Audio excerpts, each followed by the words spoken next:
Bonjour et bienvenue sur le podcast Développe ton biz, le podcast qui donne la voix aux entrepreneurs du bien-être. Nous sommes tous entrepreneurs du bien-être, entrepreneurs de notre bien-être. Retrouvez au travers du podcast de nombreux sujets autour du développement et de l'épanouissement de chacun, découvrir des pratiques bien-être et celles qui te conviendraient au mieux, s'inspirer d'entrepreneurs comme toi et moi qui ont choisi de vivre de leur passion, retrouver des conseils pour entreprendre de manière éthique et alignée, s'enrichir des autres et de leur parcours, de leur vécu, de leurs expériences. Aujourd'hui, j'ai le plaisir d'accueillir Léa, plus connue sur les réseaux The French Smile. Léa est passionnée avant tout par la vie, par les humains.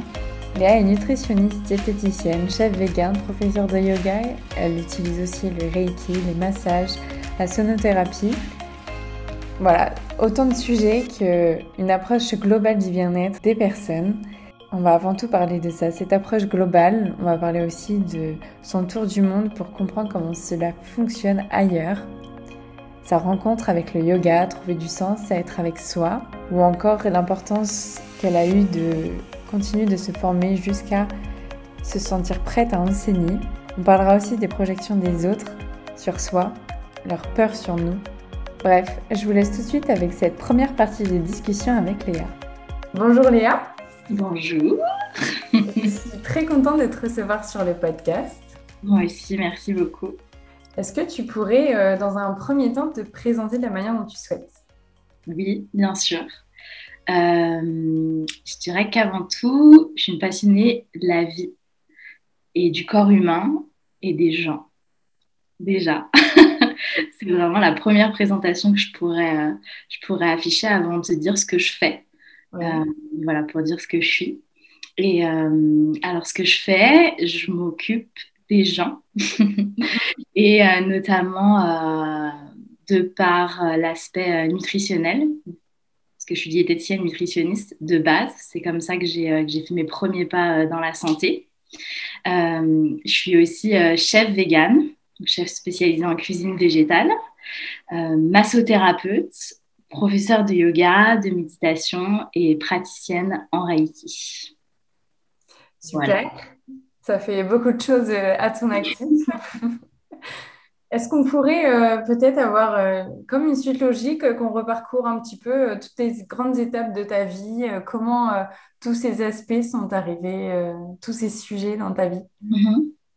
Je pense que déjà, je suis née dans une famille où on m'a transmis le fait que le corps humain et la santé, c'est quelque chose de précieux, que c'est pas quelque chose d'acquis et que j'avais de la chance d'être née en bonne santé. Il fallait que j'y mette aussi du mien pour que ça prospère. Donc voilà, j'ai vraiment grandi, je pense, avec cet état de conscience. Ouais. Et après, j'ai toujours été passionnée de cuisine. Et ma mère me racontait que déjà petite, je posais plein de questions sur les aliments. Pourquoi, qu'est-ce qu'ils faisaient, quelles couleurs, les familles d'aliments. Donc, il y avait déjà ce côté-là. Déjà, cet aspect nutritionnel. Enfin, je savais que ça avait... que chaque aliment qu'on mettait dans son corps avait une particularité.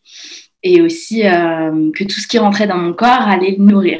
J'avais vraiment cette visualisation-là que comme quand on arrose une plante, la qualité de l'eau qu'on va lui mettre, ça va avoir une influence. Moi, c'était pareil. J'ai toujours ce petit dicton-là, tu es ce que tu manges, il était déjà intégré. Je pense même intrinsèquement, pas que par ma famille ou mes parents, parce qu'on peut naître dans une famille où les parents sont hyper peut-être spirituels ou alors... mais ça va pas forcément faire écho dans la personne. Donc, je pense que déjà, j'avais cette fibre-là. Et j'ai toujours adoré cuisiner. Donc, voilà, cet aspect-là, nutritionnel, santé et cuisine, ça a commencé déjà toute petite. Et puis, je voulais être professeure des écoles. Et en fait, j'ai fait mon stage dans une maternelle, ce que je voulais. Et puis, un jour, on m'a dit, mais en fait, c'est pas toi qui vas décider où est-ce que tu vas enseigner et à qui tu vas enseigner. Et moi, je me suis dit, quoi ? Mais c'est pas possible, alors je vais pas faire ce métier-là. Et puis, ma mère me dit, mais tu sais que tu peux être professeur en nutrition. Alors, je me dis, ok, pourquoi pas, mais pas à la fac. je veux être au contact des gens. Elle me dit, ok, bon, bah, dans ce cas-là, t'as qu'à faire diététicienne nutritionniste. Du coup, on est parti voir une nutritionniste. On a fait une consultation, plus pour lui poser des questions qu'autre chose, parce qu'à cette époque-là, j'avais 14 ans. Et je suis ressortie et je lui ai dit, c'est ce que je veux faire, c'est sûr, ça concordait tellement, l'enseignement couplé à la santé, couplé à la nutrition. Je me suis dit, mais révélation. Donc je suis partie faire un BTS diététique. Ça a duré 3 ans et c'est là que j'ai mis le pied dans l'hôpital. Tout ce qui était côté thérapeutique, ça m'a direct plus accroché que le côté peut-être plus cabinet de ville, régime. C'est vraiment cet aspect santé, cet aspect physiologie, corps humain, biochimie. J'étais hyper curieuse de comprendre toute la machinerie, tout le mécanisme du corps. Pour moi, c'était... Et c'est curieux parce que même quand je regarde mon corps, j'ai l'impression que je vois tout, en fait, que je vois les organes, que je vois les artères. Enfin, c'est un peu cette perception-là. Et pour moi, c'était un jeu, les études. C'était juste passionnant de comprendre tout ce qui se passe, de savoir ce qu'il y a dans les aliments, comment est-ce que c'est digéré, absorbé, éliminé. Enfin, c'était super chouette. Et j'ai eu une grosse révélation à l'hôpital où je me suis dit, ok, c'est à l'hôpital que je veux travailler, c'est là que je veux avoir un impact parce que je pense qu'on a cette sensation de se dire, ok, je peux participer à sauver la santé de quelqu'un et aussi à l'éducation. Le fait que moi, j'étais du côté éducatif, ça, c'était vraiment pour moi un gros enjeu, une grosse réalisation de me dire, je suis pas seulement là pour traiter quelque chose, comme un médecin pourrait l'être, pour traiter des symptômes, mais je vais être là à prendre la personne telle qu'elle est au moment T et à pouvoir la rendre la plus autonome possible. Il y avait aussi cette notion-là de me dire, moi, j'ai pas envie que la personne, elle soit dépendante de moi ou elle soit dépendante d'un médicament ou quelque chose, mais lui montrer que son corps, c'est une merveilleuse machine, qu'il a tout ce qu'il faut pour être en bonne santé et que du coup, moi, je vais juste lui montrer que dans son sac à dos, il a les outils pour et les outils, bah, ça peut être l'alimentation, le bien-être, la méditation. Enfin, à cette époque-là, j'avais même pas connaissance de ça, mais c'était déjà des conseils que je donnais, en fait, des conseils de plus d'hygiène de vie qu'autre chose. Donc voilà, j'ai passé 4-5 ans à l'hôpital. Et puis j'en ai eu assez à un moment. En fait, je voyais des schémas de vie se répéter et surtout un petit peu ce même discours de regret. Jusqu'au jour où j'ai eu un patient avec lequel j'étais assez proche, en fait, qui avait l'âge de mon papa. Et je sais pas, il y a quelque chose qui a fait que des fois, il y a des patients qui nous touchent plus que d'autres. Et puis, j'étais de garde ce soir-là et je terminais mon service. Je vais pour fermer la porte et le patient me dit... il m'appelle par mon prénom parce qu'il avait mon prénom sur la blouse et ça faisait des mois que je le suivais. Il avait un cancer une récidive de cancer du poumon et il savait qu'il en avait plus pour très longtemps. Et il me dit, Léa, c'est quoi votre rêve? Et je dis quoi? Et il me dit, oui, c'est quoi votre rêve là? C'est quoi votre rêve d'enfant, d'adolescent, d'adulte? J'ai dit, bah, ce serait de faire le tour du monde. J'ai toujours été passionnée par les cultures, les différentes médecines surtout. Ce serait de faire le tour du monde pour comprendre comment est-ce que ça fonctionne ailleurs. Et il me dit, bah faites-le, attendez pas de crever, faites-le. Et du coup, je suis stoïque comme ça dans la chambre, je me dis, bon, d'accord. Et je referme la porte, je rentre chez moi, ça cogite un peu dans ma tête et je me dis, et c'était déjà quelque chose à laquelle je pensais, mais voilà, on a toujours ces facteurs limitants qui font qu'on se dit, bah non, je viens de rentrer dans la vie active, j'ai qu'un CDD, après je vais aller en CDI, et puis j'adorais ce que je faisais, j'adorais ma vie, j'étais hyper épanouie, mais il y avait déjà un petit quelque chose, je sentais qu'il me manquait quelque chose. Et puis, quelques semaines plus tard, ce patient-là est décédé. Et je sais pas, c'est comme si quand il était décédé, il avait laissé... ce soir-là, il a planté une graine. Et quand il est décédé, il est venu l'arroser. Ouais. Et puis après, du coup, la plante n'a fait que grandir. Du coup, cette petite voix dans ma tête me disait c'est vrai que tu peux pas rester comme ça.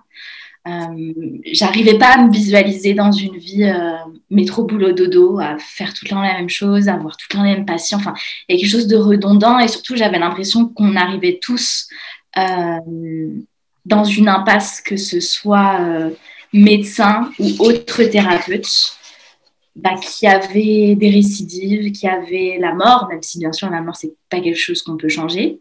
Mais voilà, je sentais qu'on passait à côté de quelque chose d'autre et que notre impact, il était un petit peu à court terme. Et c'est là que j'ai commencé à m'intéresser, à me dire, OK, en fait, c'est parce que nous, dans nos techniques et notre approche de la médecine, on est juste sur le traitement du symptôme au moment T. Alors que si je m'intéresse à l'Ayurveda ou à la médecine traditionnelle chinoise, on est dans la prévention.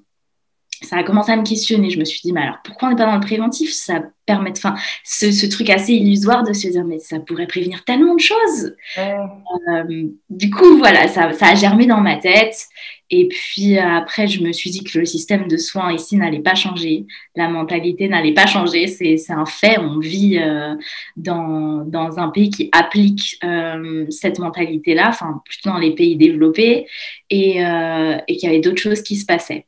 Du coup, je me suis dit, OK, je vais quitter le chemin de l'hôpital et puis je vais aller remplir mon sac à dos d'outils qui feront que j'aurai d'autres cordes à mon arc pour pouvoir accompagner les gens. Donc, c'est à ce moment-là, en 2016, que j'ai quitté la France. Et puis, j'ai commencé par les routes de l'Asie. Et voilà, route de l'Asie, j'ai fait un grand tour de l'Asie, de l'Indonésie, pour me retrouver en Inde, en formation de yoga, parce que dans mon voyage, j'ai croisé le chemin du yoga, notamment à Bali.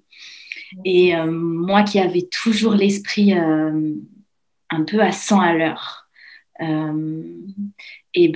c'est la première fois que je me suis posée et que j'ai trouvé du sens à être avec moi, respirer, être à l'intérieur de mon corps et plus seulement à l'extérieur dans le monde, à faire, mais plutôt à OK, là je suis et juste je suis et il n'y a rien d'autre qui se passe. Et je me suis dit, si ça a des bénéfices sur moi, ça en aura sur les autres. Donc pourquoi pas me former et être professeur de yoga pour pouvoir transmettre cet aspect-là à d'autres personnes.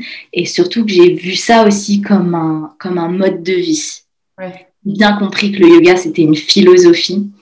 Et un peu comme le véganisme, où ça reprend plein de choses. Et du coup, ça a directement fait du sens. Et directement, l'Inde est venue dans ma tête. Et je me suis dit, c'est là-bas qu'il faut que j'aille. Il faut que j'aille à la source. Il n'y avait pas d'autre choix qui s'offrait à moi, en tout cas dans mon cœur.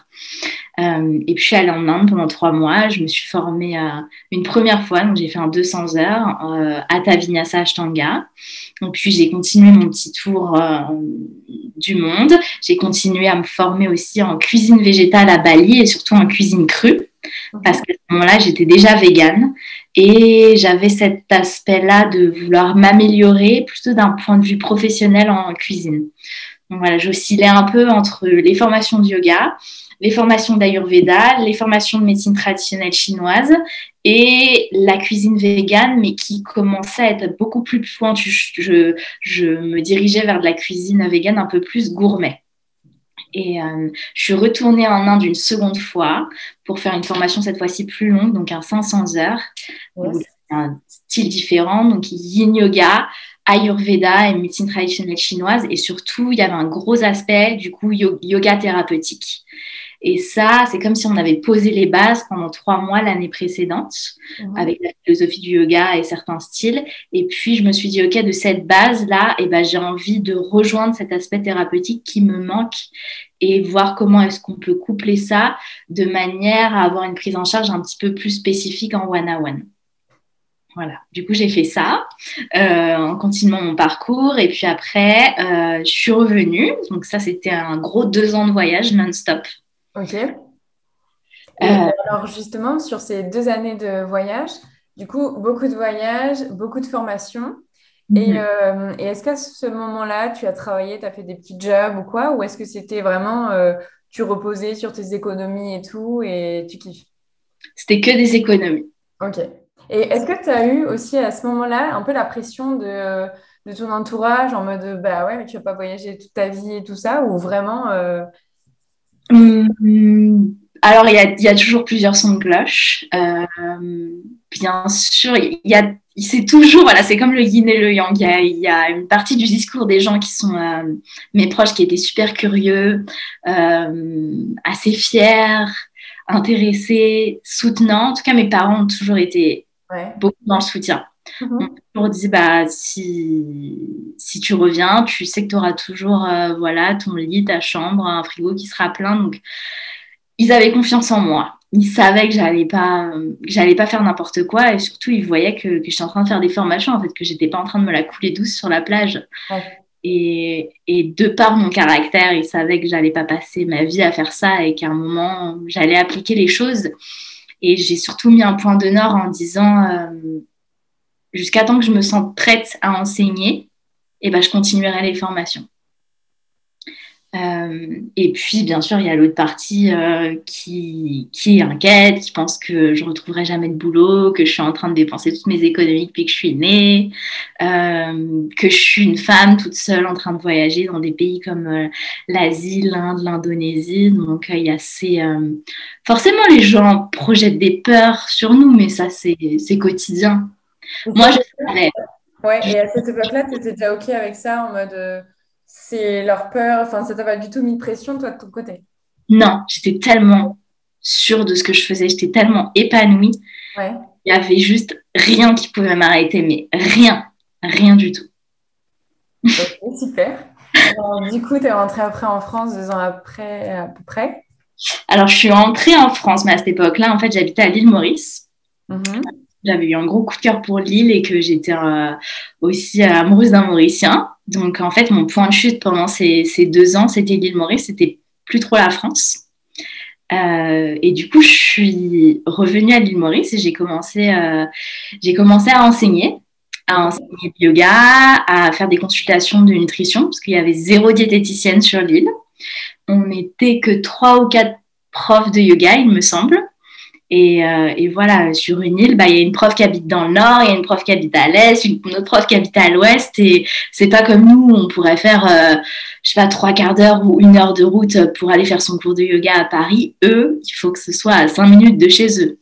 Donc voilà, j'ai eu cette opportunité-là. J'avais aussi ouvert une toute petite société de lait végétal. Ok. On avait des cocotiers dans le jardin, du coup c'était parfait pour faire du lait de coco. J'avais accès à des amandes, donc je faisais lait de coco, lait d'amande, lait de riz, lait d'avoine, et je distribuais avec ma petite voiture des laits végétaux partout à travers l'île. Ok. Et ce qu'il y a de bien à Maurice, c'est il y a une partie de la population qui a du personnel de service. Mhm. Donc ça peut paraître péjoratif le mot que je vais utiliser, mais ils ont des bonnes, parce que c'est comme ça qu'ils les appellent. Et ce qui était chouette, c'est que j'ai eu l'occasion de former des bonnes en nutrition, notamment celles qui faisaient la cuisine. Du coup, je faisais les menus en fait pour les familles, des menus sur 4 semaines. J'allais en course avec la bonne, je sélectionnais les produits et après je formais la bonne à la cuisine, même pas végétale, mais juste un petit peu plus saine. Parce qu'il faut savoir qu'il y a une grosse influence hindoue sur l'île Maurice. Plus de 70% de la population est hindouiste.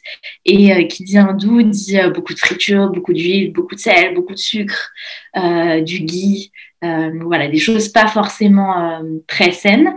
Et les gens m'appelaient à ce moment-là pour former, quoi. Et c'est ça qui est hyper chouette sur une île, c'est qu'il y a la proximité, les gens vous ouvrent leurs portes, vous font confiance. Et, euh, et voilà. Après, j'ai quitté l'île Maurice et j'ai commencé à faire du coup ce qu'on appelle du karma yoga ou du work exchange dans un gros studio de yoga à Casablanca. Ils avaient besoin, enfin à cette époque-là, ils avaient besoin d'une prof de yoga. Ok. Je suis partie là-bas. Et en fait, le premier jour, on m'a dit, OK, ce serait bien que tu aides en cuisine. Donc, je suis partie en cuisine et il y a eu un gros clash avec le chef cuisinier, le propriétaire du studio. Le chef a pris son tablier et est parti Ok. en insultant tout le monde. Et du coup, on m'a convoquée dans le bureau et on m'a dit, est-ce que tu veux être notre chef? Vu que tu sais cuisiner, vu que tu es nutritionniste, on sait que tu as des atouts là-dessus. C'est notamment la raison pour laquelle on t'a prise. Est-ce que tu aimerais nous aider là-dessus? Et moi, je me suis dit, OK, challenge, j'y vais, carrément. C'était la période du Ramadan, donc il fallait faire le menu pour le ftour. C'est le mot qu'ils utilisent pour casser le jeûne. Donc un menu à 7 items. Donc pendant une semaine, j'ai cuisiné, je leur ai fait faire des dégustations, on a sélectionné le menu. Et du coup, tous les matins, avec la gérante du studio, et ben, on allait marcher, on sélectionnait les produits. Et puis, j'ai commencé à cuisiner, à faire du service, à dire aux gens comment servir, etc. Donc, c'était vraiment... voilà, on m'a donné toutes les clés. On m'a dit, tu fais ce que tu veux tant que c'est bien. Et j'y ai cru. De toute façon, je me suis dit, j'ai pas le choix, il faut que j'y aille. Ils ont besoin de moi. Du coup, j'y suis allée. Ça a super bien marché. Et ce qui était trop chouette, c'est que en fait, je couplais le fait de cuisiner, le fait de prendre des cours de yoga.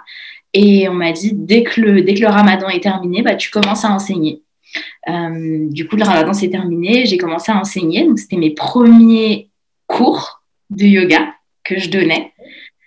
Donc, sauf que gros studio à Casablanca, ça veut dire 30 élèves devant toi pour ton premier cours. Voilà, un peu de pression, mais au moins j'y suis allée. Pareil, je me suis dit, il faut de toute façon, il n'y a pas le choix. Encore une fois, il faut y aller. Donc, j'y suis allée. À l'intérieur de moi, ça bouillonnait, mais à l'extérieur, je paraissais calme. Alors, ce que tout le monde m'a dit. Okay. Je commençais à me mettre le pied à l'étrier. C'était surtout chouette. J'avais une petite appréhension parce que toutes mes formations, je les ai faites en anglais. Du coup, pour moi, enseigner en français, c'était un peu un concept. Donc, j'étais heureuse d'avoir passé un mois avant à prendre des cours pendant que je cuisinais pour voilà, tout ce qui était enseignement, tous les petits mots-clés, en fait, les tournures de phrases. Je me suis familiarisée avec ça. Et puis, du coup, cet été-là, je suis rentrée en France et une amie m'a proposé de mettre en place des retraites de yoga.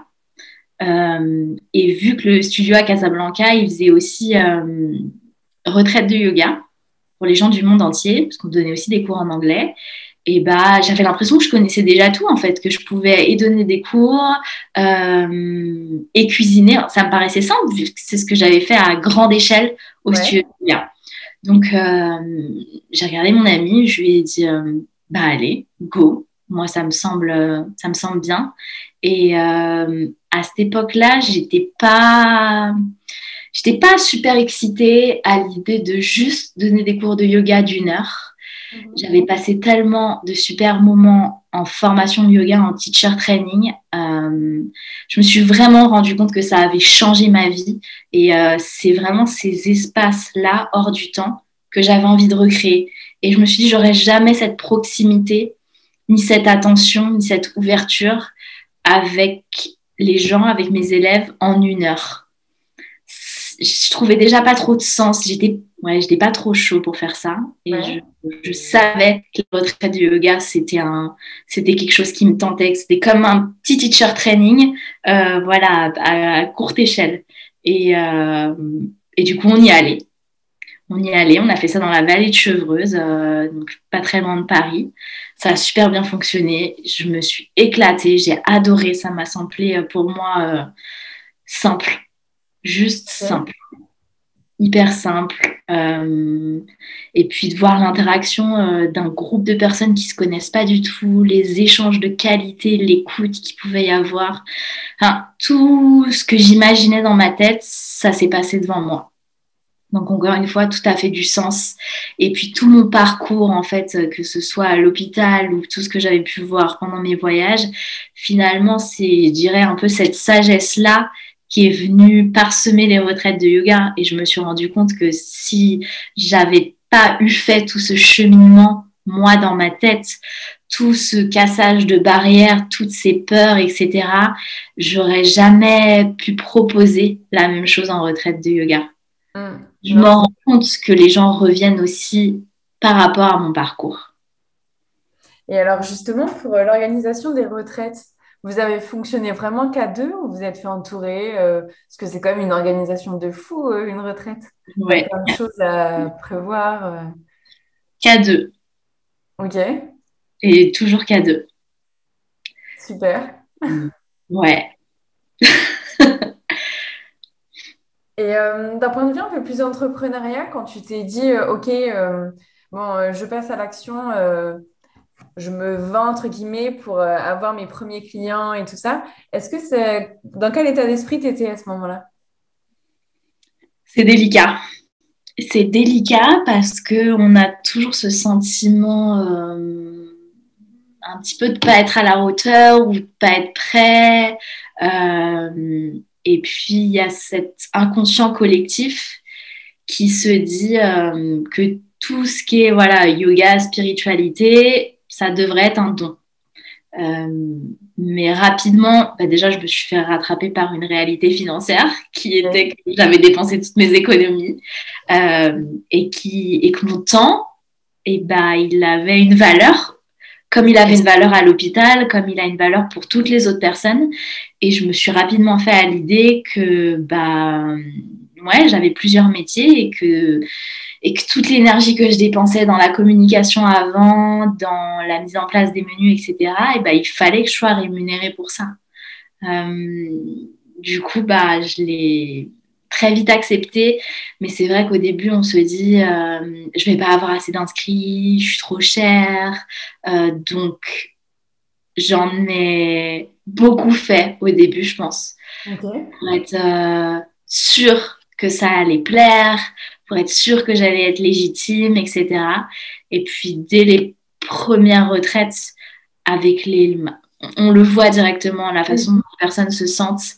Et je me suis dit, OK, bon, visiblement, on a la bonne manière de fonctionner. Mais voilà, c'est toujours quelque chose qui reste dans un coin de ma tête. Et ou des fois où je me dis je vais pas mettre trop de budget dans une maison parce qu'on sait jamais, enfin c'est un risque de toute façon quand on met en place une retraite de yoga, c'est je dirais pas au petit bonheur la chance parce qu'on sait à peu près le nombre de personnes qu'on va avoir, mais j'ai toujours, quoi qu'il arrive, un petit peu cette peur de pas remplir suffisamment, de devoir annuler un événement, de pas louer une maison trop chère pour pas que ça me reste sur les bras. Donc même après, ça devrait faire 22 retraites là, je crois. Même après 22 retraites de yoga, il y a toujours une petite inquiétude, mais qui fait que ça pousse à y aller toujours avec le cœur, à y croire. Et pour l'instant, j'ai jamais eu à annuler quelque chose, donc je crois ça. J'espère que cette première partie de discussion avec Léa vous a plu autant qu'à moi, qu'elle vous aura donné envie de créer, d'entreprendre, de faire ce que vous aimez. Sur ce, n'hésitez pas à partager le podcast, à aller noter les 5 étoiles sur Apple Podcast et à me mentionner. Je vous souhaite une très belle journée et on se retrouve dès la semaine prochaine avec la seconde partie de notre discussion.